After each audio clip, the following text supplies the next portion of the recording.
दोस्तों नमस्कार। मैं आज एक ऐसे टॉपिक को लेकर आया परीक्षा से जुड़ी हुई है। देखिए, आने वाले कुछ दिनों में बीपीएससी का एक एग्जाम होने वाली है जिसे आप 67th बीपीएससी के नाम से जानते हैं। वो भी प्रारंभिक परीक्षा है, मेन की बात नहीं मैं कर रहा हूं। तो प्रारंभिक परीक्षा है और एग्जाम का डेट है 7 मई। अगर मैं अभी से काउंट करूं तो आप मोटा मोटी मान के चलें कि 50 दिन आपके पास टाइम है। बीच में होली भी है, आप होली में रंग खेलना है। लेकिन मैं कितना बार बोल चुका हूं, बेरोजगारों की ना होली है ना दिवाली है। होली दिवाली उसी के लिए है जिसके जेब में पैसा हो। बड़ा एक अच्छा डायलॉग भी है कि जिसके जेब में पैसा ना हो वो बड़ी बड़ी बातें ना किया करे।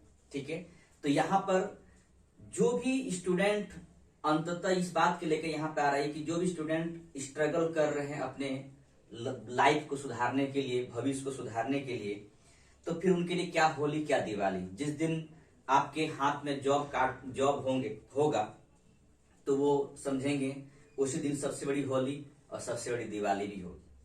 तो चलिए हम लोग फालतू बातें को ना किया जाए और जो एक स्ट्रेटेजी में लेकर आया यहाँ पर कि आपके पास मिशन 50 डेज, मान के चलिए कि आपके पास मात्र 50 दिन है और इन 50 दिन में आपको बीपीएससी का पीटी भी निकालना है, क्योंकि ये अंतिम समय है, अंतिम 50 दिन है। आप कॉपी में से कर लेंगे 50, फिर 49, 48, 47, 46 इस तरह के लिख देते एक दिन तक जाएंगे और वो देखेंगे कि मैं एक लास्ट 50 दिन में मैं क्या कर पाया। तो यहाँ पर टॉपिक ही है full strategy for 67 BPSC mission 50 days, यानी 50 दिन में आपको पीटी लायक अपने आप को बनाना है।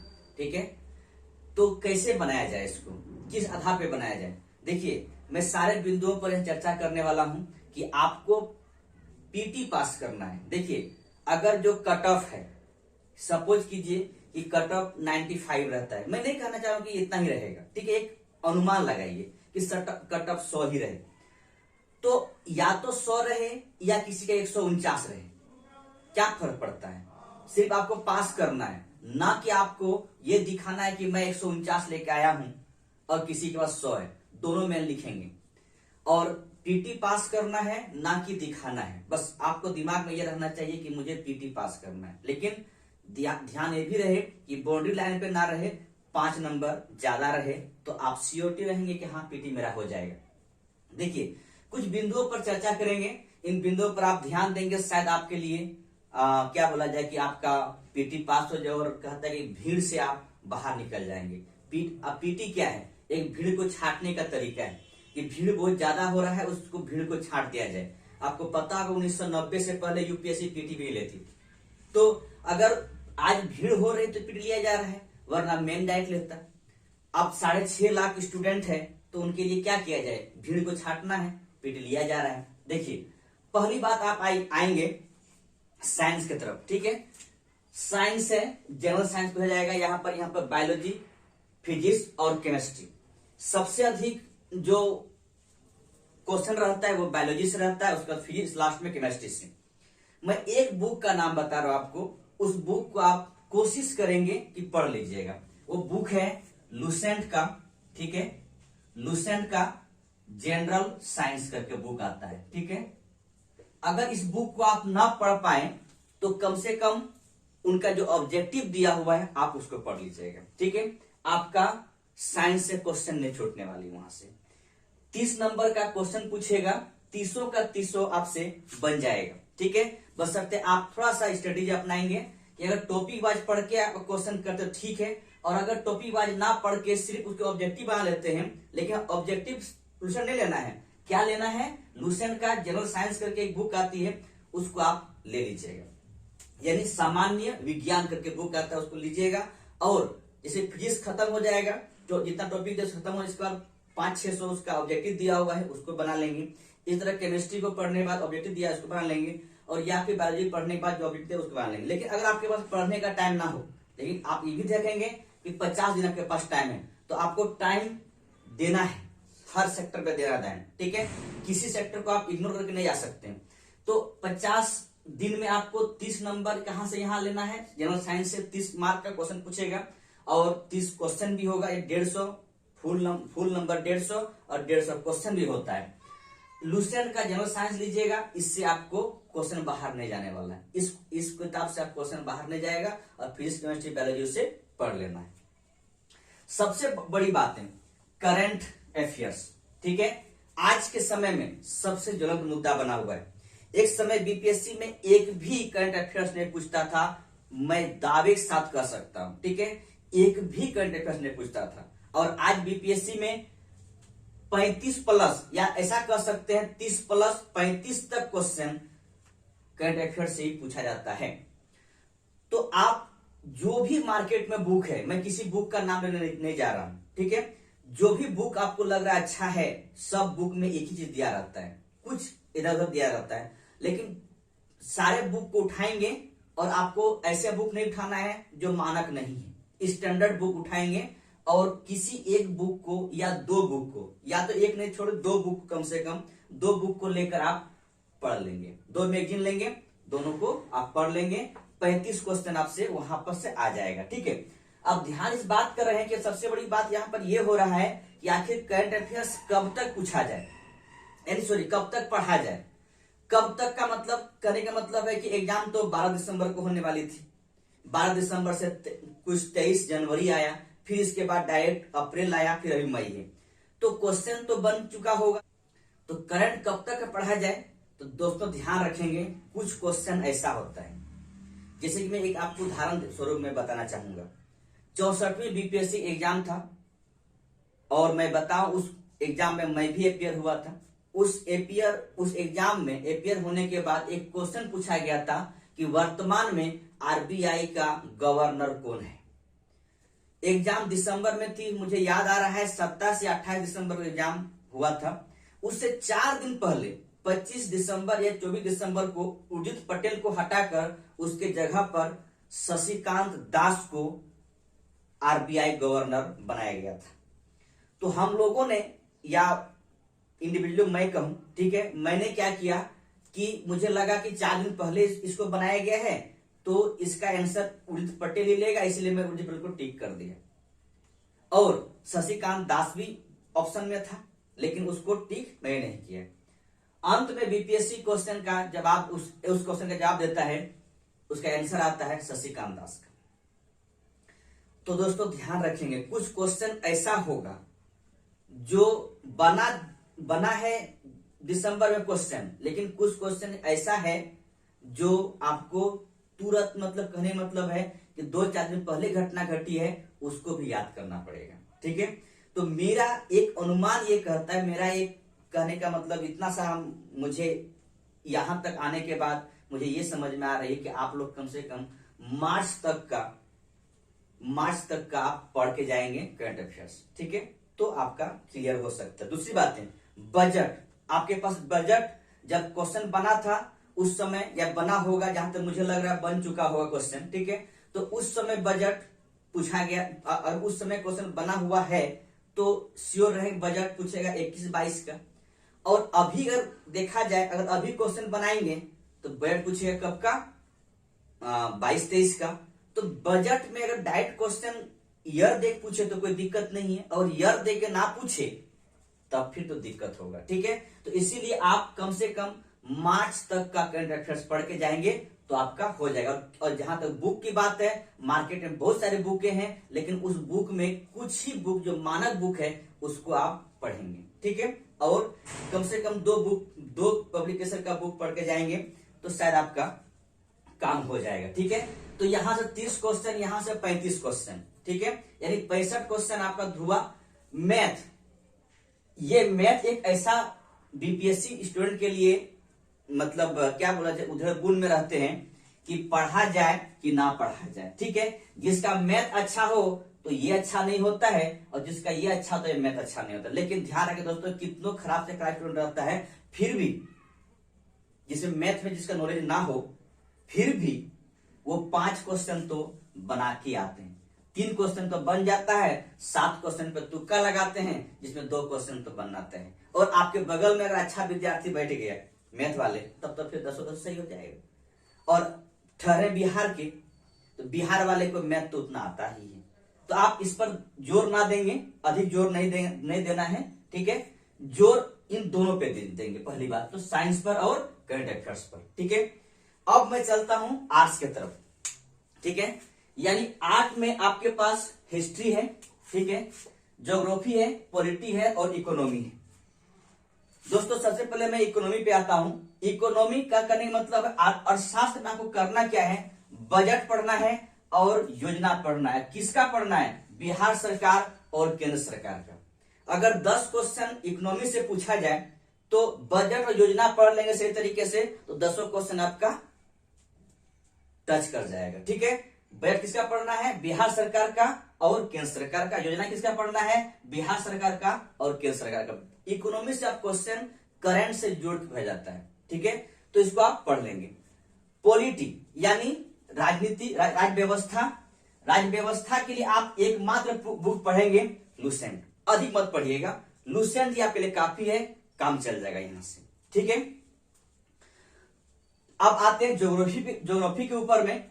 ज्योग्राफी में देखिए, ज्योग्राफी में 2 चीज पढ़ेंगे आप लोग, खासकर फिजिकल ज्योग्राफी और इकोनॉमिक ज्योग्राफी, ठीक है। फिजिकल ज्योग्राफी के लिए अगर मेरा बात माना जाए तो आपको मैं सजेस्ट कर सकता हूं कि 9 और 11th का जो एनसीईआरटी है आप उसको उठाएंगे, ठीक है। 9th और 11th का एनसीईआरटी उठाएंगे और आपके पास बहुत टाइम बचता है तो अगला एक बुक आता है वाणी प्रकाशन का, इलाहाबाद का है, ठीक है। वाणी प्रकाशन इलाहाबाद से छपती है, आप उसका बुक पढ़ लेंगे तो आपको फिजिकल ज्योग्राफी से कहीं से नहीं छूटने वाला है, ठीक है। इकोनॉमी ज्योग्राफी यानी इकोनॉमी ज्योग्राफी का मतलब है कि कहाँ कितना खाद्यान्न हुआ, कौन सा खनन कहाँ पर हुआ है, अभी लेटेस्ट क्या हो रहा है। तो लेटेस्ट सबसे कहने का सबसे अच्छा बुक है इकोनॉमी ज्योग्राफी में कि आप कोशिश करेंगे दृष्टि का भूगोल आता है, ठीक है, दृष्टि का भूगोल आता है, तो आप दृष्टि का भूगोल ले लेंगे तो आपको इकोनॉमिक ज्योग्राफी वहां से क्लियर हो जाएगा, ठीक है। तो एनसीईआरटी पढ़ लेंगे और एक दृष्टि का भूगोल ले लेंगे तो वो आपका दोनों कवर हो जाएगा, ठीक है, दोनों कवर हो जाएगा। और अधिक पढ़ना चाहते हैं तो मैं आपको बताया वाणी प्रकाशन, ठीक है। तो फिजिकल ज्योग्राफी और इकोनॉमिक पढ़ेंगे, ये दोनों से आपका क्लियर हो जाएगा। लेकिन मेरा एक सजेशन रहेगा कि आप एनसीईआरटी 9th क्लास का एनसीईआरटी और 11th क्लास का एनसीईआरटी पढ़ेंगे तो फिजिकल ज्योग्राफी आपका सही हो जाएगा। इकोनॉमिक ज्योग्राफी बचेगा। इकोनॉमिक ज्योग्राफी में क्या करना है, दृष्टि का आप भूगोल लेकर आप पढ़ लेंगे तो वो भी आपका काम हो जाएगा। क्योंकि आपको कोई पूछता है क्या है कि कोयला फिलहाल सबसे अधिक उत्पादित कहाँ होता है, अब लीजिए झारखंड होगा कि पश्चिम बंगाल होगा कि उड़ीसा या छत्तीसगढ़, इसी में उधर गुण में रहता है। तो यहाँ पे पूछा जाए कि अब्रक का सबसे अधिक भंडार कहाँ है, ये भी पूछा जाएगा कि हो ना हो कि तांबा सबसे अधिक कहाँ पर उत्पादित किया जा रहा है। तो इस तरह का ज्योग्राफी में आपको इकोनॉमिक ज्योग्राफी को सही करना पड़ेगा और अंततः आपको किसी बुक का सहारा लेना है, जो लेटेस्ट बुक हो तो आप उसको ले सकते हैं। नहीं तो मैं आपको सबसे अच्छा एक और क्लू में बताऊं कि महेश बर्नवाल का बुक आती है जिसमें आपको, लेकिन वहां पर 2 पार्ट में हो जाता है, ठीक है दोस्तों, 2 पार्ट में हो जाता है। एक इंडियन ज्योग्राफी का अलग पार्ट है, फिर एक वर्ल्ड ज्योग्राफी का अलग पार्ट है। तो बेटर होगा कि आप दृष्टि ही ले लेंगे तो अच्छा रहेगा, ठीक है। अब सबसे बड़ा उधर गुण में कौन रहता है, हिस्ट्री। क्या किया जाए इतिहास को, कहां से पढ़ा जाए इतिहास, बड़ा मुश्किल है, बहुत टफ है। इतिहास की कौन सी बुक लिया जाए पता नहीं चलता है, और जबकि इतिहास से आपको 30-35 क्वेश्चन पूछा जाएगा। सबसे बड़ा फंडा यहां पर है। तो इतिहास के लिए एक बात मैं आपको बता दूं, आप इस पर अमल करेंगे, ठीक है। एंशियंट हिस्ट्री जो पूछता है वो बिहार का इतिहास है, ठीक है। आपने तो जोड़ देख लीजिए, हड़प्पा सभ्यता से कुछ क्वेश्चन आएगा, ठीक है। हड़प्पा सभ्यता के बाद वैदिक काल से बहुत कम क्वेश्चन पूछा जाता है, ठीक। इसके बाद जैन धर्म, बौद्ध धर्म, जैन धर्म और बौद्ध धर्म बिहार का इतिहास, मौर्य बिहार का इतिहास, गुप्त काल बिहार का इतिहास, मौर्योत्तर काल कुछ बिहार के साथ और क्षेत्रों का। तो अगर आप बिहार के इतिहास को यानी किसी अच्छे बुक से, जो भी मार्केट में अवेलेबल बुक होगा, अच्छे बुक से बिहार के इतिहास को पढ़ लेंगे तो आपका एंशिएंट हिस्ट्री कवर हो जाएगा, ठीक है। बचा मेडावल हिस्ट्री, बिहार के इतिहास से मेडाइवल हिस्ट्री से लगभग 50% क्वेश्चन आपको टच कर जाएगा। ठीक है, 50% क्वेश्चन टच नहीं होगा। ठीक है, तो बिहार के इतिहास पढ़ने से क्या होगा कि आपको स्पेशल बिहार जो क्वेश्चन पूछेगा वो भी आपको हो जाएगा, एंशिएंट इंडिया बिहार से हो जाएगा। मेडावल से क्या होगा, 50% क्वेश्चन आपको बिहार से आ जाएगा, 50% क्वेश्चन बिहार से टच नहीं करेगा। ठीक, मॉडर्न हिस्ट्री सबसे बड़ा उधड़बुन में है कि किस बुक को प्रिफर किया जाए, किस बुक को प्रिफर किया जाए। तो मॉडर्न हिस्ट्री के बारे में बहुत कुछ तो बिहार के इतिहास से पूछा जाएगा।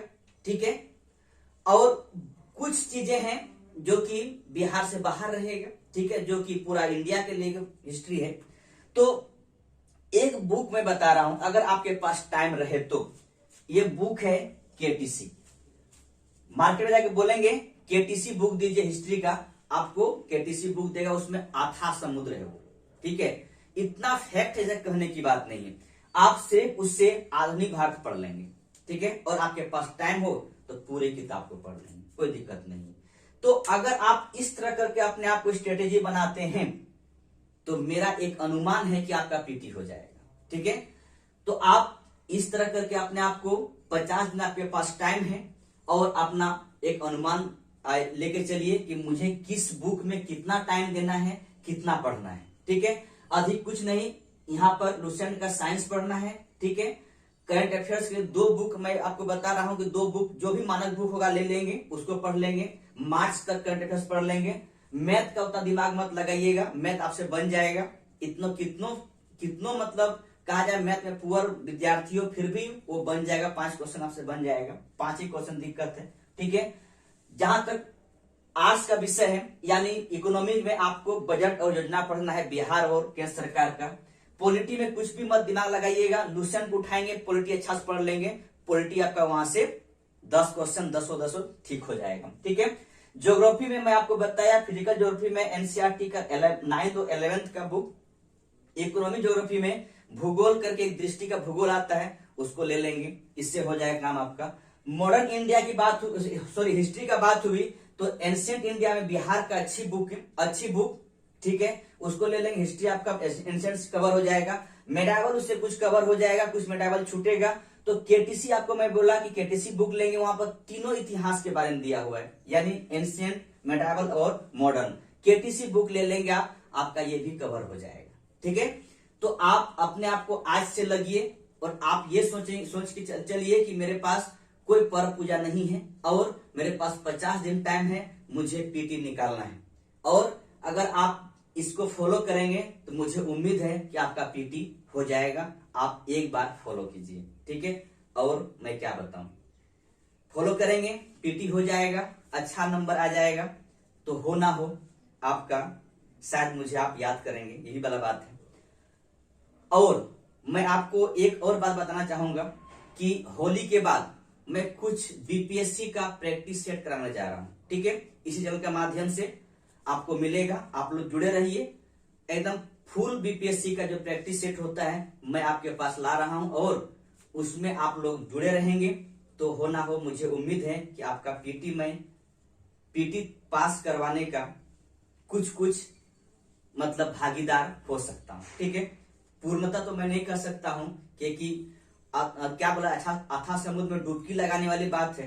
कौन डुबकी लगा के वो निकल पाते हैं, कौन डूब जाते हैं, ये तो समय बताएगी। लेकिन फिर भी होली के बाद मैं आप लोगों के लिए कम से कम 10 प्रैक्टिस सेट आपके लिए लाने जा रहा हूं, जिससे आपका बीपीएससी पीटी क्वालिफाई हो जाए। मैं इस तरह कुछ करने जा रहा हूं। आप लोग चैनल बने रहिए और प्लीज लाइक सब्सक्राइब कर लेंगे। थैंक यू, धन्यवाद।